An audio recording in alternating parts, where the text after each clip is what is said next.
Marriage is good. Marriage is good. ఈ దినాల్లో వివాహం అనగానే యవనస్తులకు భయమేస్తూ ఉంది.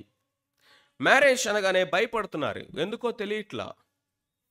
Means they are not prepared for that. They are not praying for that.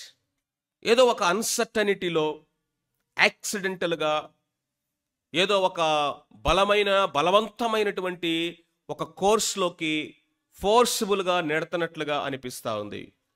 వివాహం అనగానే అమ్మో మ్యారేజా అన్నట్లుగా ఉంది. కానీ మ్యారేజ్ అనేది దేవుడి యొక్క వాక్యంలో కనుక చూసినట్లయితే it is more beautiful, good. Marriage is part of God's creation. Marriage is part of God's will. ఎందుకంటే ఈ యొక్క సృష్టిలో ఆ యొక్క సృష్టి యొక్క ఉద్దేశము నెరవేర్చబడాలంటే దేవుడు వైవాహిక వ్యవస్థను ఆయనే ప్రారంభించి అది మంచిదిగా ఘనమైనదిగా దేవుడు నియమించాడు. ఈ ఘనమైనటువంటి ఈ యొక్క వివాహ వ్యవస్థ కొరకు మనము ఎంత శ్రద్ధగా ఎంత ప్రేయర్ఫుల్గా ప్రిపేర్ అవుతున్నాము అనేది చాలా ప్రాముఖ్యమైనది. దీనికి రైట్ అండర్స్టాండింగ్ ఆఫ్ మ్యారేజ్ కావాలి. Biblical understanding. బిబ్లికల్ అండర్స్టాండింగ్ కనుక లేకపోతే మనకు లోకానుసారమైనటువంటి ఈ యొక్క అవగాహన, లేకపోతే ఈ యొక్క చుట్టూ ఉన్నటువంటి కల్చరల్ ఇన్ఫ్లుయెన్స్ అనేది దీని మీద ఎక్కువగా పడే ప్రభావం ఉంది. There is a wrong reason that you can marry for. ఈ లోకములో వివాహం ఎందుకు చేసుకోవాలంటే వయసు అయిపోతుంది కాబట్టి అంటారు. వివాహం ఎందుకు చేసుకోవాలి అంటే మా వాడు మెస్లో తిని ఆరోగ్యం పాడు చేసుకుంటున్నాడండి, వంట వండి పెట్టే ఒక అమ్మాయి కావాలి.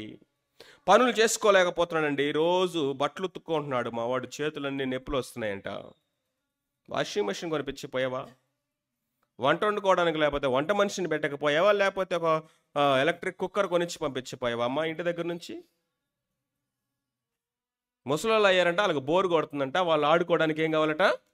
2 పిల్లలు కావాలంట. చైనా వాళ్ళని అడిగిన 2 రోబోట్లు పంపిస్తాడు నీకు. అంటే అవన్నీ నేను తప్పు అని ఖండించడం కాదు, కానీ అవన్నీ చీప్ రీజన్స్ ఫర్ మ్యారేజ్ అని చెప్పడానికి చెప్తున్నాను. Cheap reasons. Biblical reasons are far beyond, far greater. ఎందుకయ్యా అంటే మొట్టమొదటిగా కనుక మనం చూసినట్లయితే దేవుడు సృష్టించినటువంటి యొక్క సృష్టిని కొనసాగించడానికి, రెండవది దేవుని కొరకు ఒక కమ్యూనిటీని నిర్మించడానికి, దేవుణ్ణి ఇష్టపడి ఆరాధించి దేవునికి లోబడేటటువంటి కుటుంబ వ్యవస్థలని ఈ భూమి మీద స్థాపించడానికి, పరలోకమందున్న దేవుడు ఎవరో, ఆయన గుణలక్షణాలు ఏంటో, త్రిత్వమైన దేవుడు, ఆ దేవునిలో ఉన్న కుటుంబం ఈ భూమి మీద లోకానికి చూపించడానికి, తండ్రి ఎంత ప్రేమ కలిగిన వాడో ఇక్కడ ఒక తండ్రి ఉంటాడు, ఆయన చూపిస్తాడు. కుమారుడు ఎంతగా తండ్రిని ప్రేమించి లోబడ్డాడో ఇక్కడ ఒక భార్య ఉంది, ఆమె చూపిస్తాడు.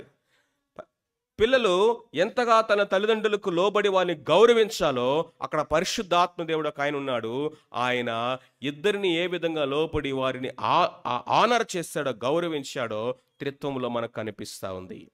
లవ్ అనేదేంటో, యూనిటీ అనేదేంటో, సబ్మిషన్ అనేదేంటో, హార్మోనీ అనేది ఏంటో, లేకపోతే యూనిటీ ఇన్ డైవర్సిటీ అనేటువంటిది ఏంటో నీకు తెలియాలి అంటే కుటుంబం కావాలి. ఆ కుటుంబం మొట్టమొదటగా దేవునిలో ఉన్నది.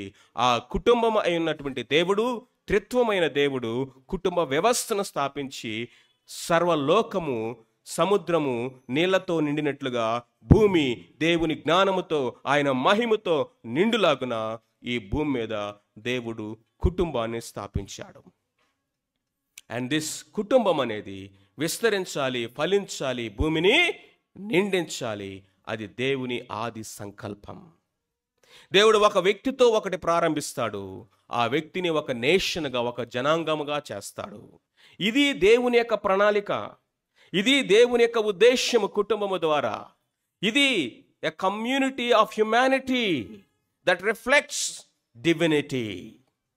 A community of humanity that reflects divinity, that is the purpose of family. దానికోసమని దేవుడు, అందుకని ఇది మేలు. యవనస్తులారా, దీనికోసం మ్యారేజ్ చేసుకోండి, దీని కొరకు ఇప్పటి నుంచి సిద్ధపడండి. ఒక దైవికమైన కుటుంబాన్ని ఈ భూమి మీద నా ద్వారా దేవుడు నిర్మించాలనుకుంటున్నాడు. ఈ కుటుంబము ద్వారా ఈ భూమి మీద దైవికమైన సంతానం రావాలి. అంతేకాదు, నా కుటుంబము ఈ భూమి మీద అనేక మంది కుటుంబాలకి క్రీస్తు ప్రభువుని, లేకపోతే త్రిత్వమైనటువంటి ఆ దైవమును నేను జీవించి చూపించేటటువంటి లివింగ్ ఎగ్జాంపుల్స్గా మా ఫ్యామిలీ ఈ భూమి మీద కనపడాలి. యెషయా కూడా అదే కదా అన్నాడు, నేనును యెహోవా నాకు ఇచ్చిన పిల్లలను సియోను కొండల మీద సైన్యములకు అధిపతిగా యెహోవాకు సూచనలుగాను మహత్కార్యములుగాను మేము ఇశ్రాయేలు మధ్య ఉన్నాము. And that is a purpose. As a spectacles, as an example, as a science and wonders for the works of God, let my family be seen and visible wherever we are.